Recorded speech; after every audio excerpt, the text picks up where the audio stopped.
రాజకీయ వేధింపులు కూడా ఓ హద్దుండాలి. కానీ హద్దులన్నీ దాటుతున్నారు. ఎవరేమనుకుంటున్నారనే భయం లేకుండా పోయింది. తామేమనుకుంటున్నామో ఆ పని చేయడానికి పాలకులు ఉత్సాహం ప్రదర్శిస్తున్నారు. వైసీపీ సీనియర్ నేత, మాజీ మంత్రి జోగి రమేష్‌పై నకిలీ మద్యం తయారీ కేసుతోనే ప్రభుత్వ పెద్దలు సంతృప్తి చెందనట్టున్నారిప్పుడు. జోగి రమేష్ కుటుంబ సభ్యులను కూడా విడిచిపెట్టకపోవడం ఆశ్చర్యం కలిగిస్తోంది.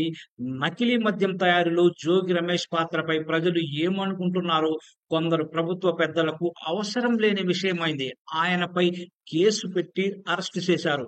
ఈ నేపథ్యంలో జోగి రమేష్ భార్య శకుంతలాదేవి, కుమారులు రాజు, రోహితులపై కూడా మరో కేసు పెట్టడం గమనార్హం. ఇబ్రహీంపట్నంలో జోగి రమేష్‌ని అరెస్టు చేసి కోర్టులో హాజరుపరచడానికి వైద్య పరీక్షల నిమిత్తం జీజీహెచ్‌కి పోలీసులు తీసుకెళ్లారు. ఈ సందర్భంగా జీహెచ్‌కి రమేష్ భార్య, ఇద్దరు కుమారులు కూడా వెళ్లారు. ఈ సందర్భంలోనే జీజీహెచ్‌లో అద్దాలు ధ్వంసం చేసినట్టు హెడ్ కానిస్టేబుల్ ఫిర్యాదు చేశారు.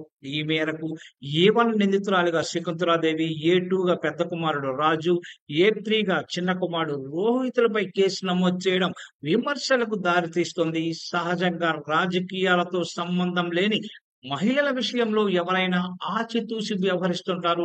కానీ ఇక్కడ మాత్రం అలాంటి ఆలోచన చేసినట్లేమీ కనపడటం లేదు. కూటమి ప్రభుత్వం జోగి రమేష్‌ని అరెస్టు చేయడమే టార్గెట్‌గా పనిచేస్తున్నట్టుగా తెలిసింది. ఎట్టకేలకు అరెస్టు చేసింది. ఇక కుటుంబ సభ్యులు కూడా వేధించడమే పనిగా పెట్టుకున్నట్లుగా మనకు కనిపిస్తోంది.